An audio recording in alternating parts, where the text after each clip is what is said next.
Before the world was tamed, before there were names or firelight, there was struggle. The earth was young, wild, and merciless. Every sound in the tall grass could mean food or death. And in that fragile balance of fear and courage, the first hunters were born. They were not yet human as we know ourselves, but they dreamed, they felt hunger, they feared the dark.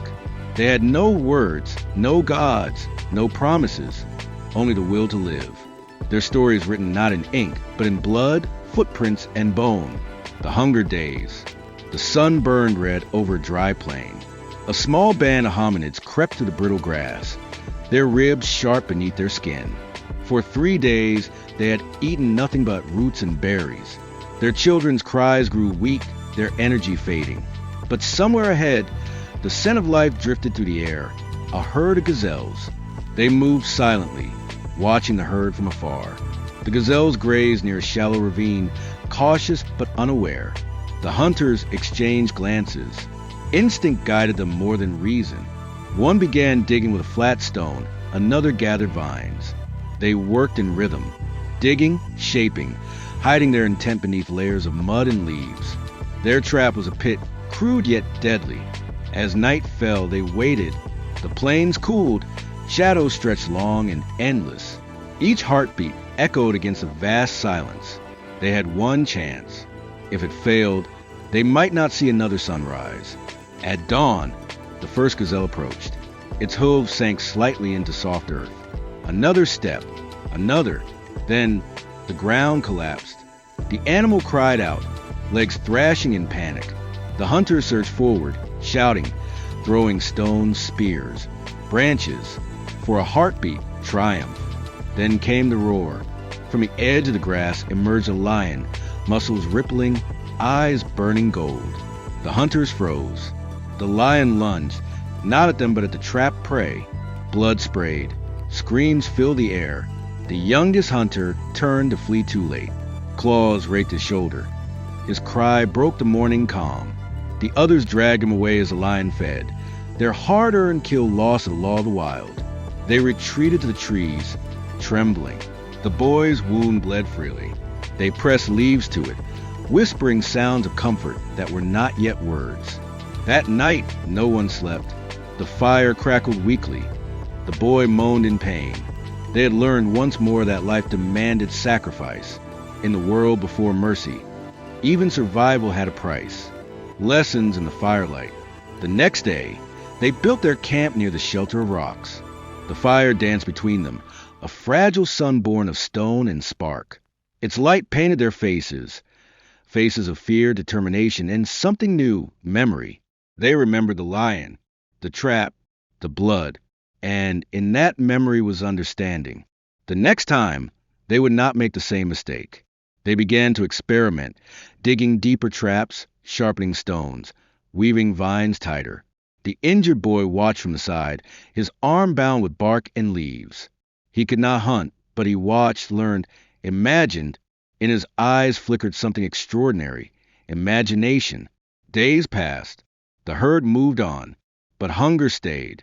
They followed the tracks of a wild boar, heavier and slower than the gazelle. This time they prepared with care. The trap would be baited with fruit and hidden near a narrow stream where escape was impossible.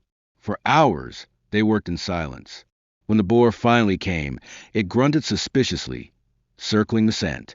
The hunters are behind trees, tense as bowstrings. Then, with one last step, the ground gave way. The pit shook. The boar screamed. The hunters attacked with spears and stones. But the beast fought back, its tusks flashing, tearing through the pit wall, sending dirt flying. One hunter fell into the hole. The boar slashed his leg open. Blood splashed across his face, his scream echoing through the forest. Yet he did not let go. He drove his spear deeper, eyes wild with desperation. The others joined, thrust after thrust, until the forest fell silent once more. The boar lay still. The air smelled of blood and smoke. And then cheers deep, guttural, and raw. The tribe had won. For the first time in many moons, they would feast. They roasted the meat over fire, shared it among all. The wounded man was fed first. In that act of giving, something sacred was born, compassion, the first seed of what it meant to be human. The trap makers.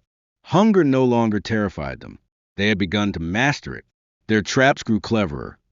Pits lined with sharpened stakes, vines woven into snares that snapped like jaws. They learned to use stones to funnel prey into narrow passes, where the earth itself became their weapon.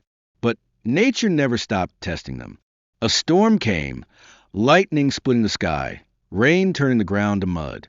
Their traps washed away, their tools lost in the flood. Cold and starving, they took shelter in a cave. Inside, they huddled together for warmth. Outside, thunder rolled like the anger of gods not yet imagined. When dawn came, the world was new again. The rivers had shifted, trees had fallen. But near the cave, they found something unexpected. Footprints, massive, deep, leading toward clearing. They followed them and found a herd of giant deer drinking from a flooded stream. This was opportunity, and danger beyond measure. They could not dig in the wet ground. So they devised another strategy. They would chase the herd toward the cliffs, drive them into a corner where escape was impossible. The plan required courage. Half the group circled around, creeping through the mist. At the signal, a stone thrown against rock, they charged. Shouts and spears filled the air. The deer bolted straight toward the cliffs, hooves thundering. One misstep and the leader fell, its body tumbling into the ravine below. The others fled. The hunters stood above, panting, victorious yet terrified of their own power. When they climbed down to the carcass, they found not just food, but the beginnings of understanding. The world could be shaped by thought, by strategy. They were no longer just reacting to nature. They were bending it to their will. Blood and memory. Seasons turned. The wounded healed. Children grew, learning from the scars of their elders. Each hunt became a story, retold around firelight, etched into memory through gesture and sound. Their traps became symbols, proof that intelligence could rival strength. But even intelligence had limits. One afternoon, as the hunters tracked a lone antelope, they stumbled into one of their own traps, a pit forgotten in time. A young female fell, her leg broken. The others watched helplessly. Their own creation had turned against them. For the first time, sorrow filled the camp. They stayed by her side, bringing her water, fruit, and meat. She did not survive. They buried her near the trap that killed her, marking the spot with stones. And there, beneath the open sky, a new emotion took root: grief. Through loss, they began to understand life's fragile balance. And through that understanding, they became more human. The hunters become the hunted. The dry season came again, harder than before. The rivers shrank, and the animals grew thin. Desperation pushed them north, into the land of shadows, where predators ruled. One night, as they rested near a stream, glowing eyes appeared in the dark. Hyenas, dozens of them. The hunters grabbed their torches, shouting, waving fire. The beasts circled closer, fearless, driven by hunger. A clash erupted, screams, flames, snapping teeth. A man fell. A child was dragged into the dark. The survivors fought back, striking with burning branches, sparks flying into the night. Finally, the hyenas fled, their howls fading into the hills. The tribe stood trembling among the ashes. The child was gone. Their victory fell hollow. But by dawn, they buried the fallen and moved forward. For even in grief, they knew standing still meant death. Their courage was not born from strength, but from the refusal to stop moving. The dawn of understanding. Generations passed. The hunters became thinkers. They studied the trails, the patterns of migration, the seasons of rain and fire. They learned to predict, to prepare, to plan beyond hunger. In time, their traps became more than survival. They became art. Each vine tied, each stake placed, spoke of knowledge passed down. And with that knowledge came something greater: community. No longer did they hunt as individuals. They moved as one, each role precise, each gesture understood. Trust had been born from the ashes of fear. They looked to the horizon and saw not just danger, but opportunity.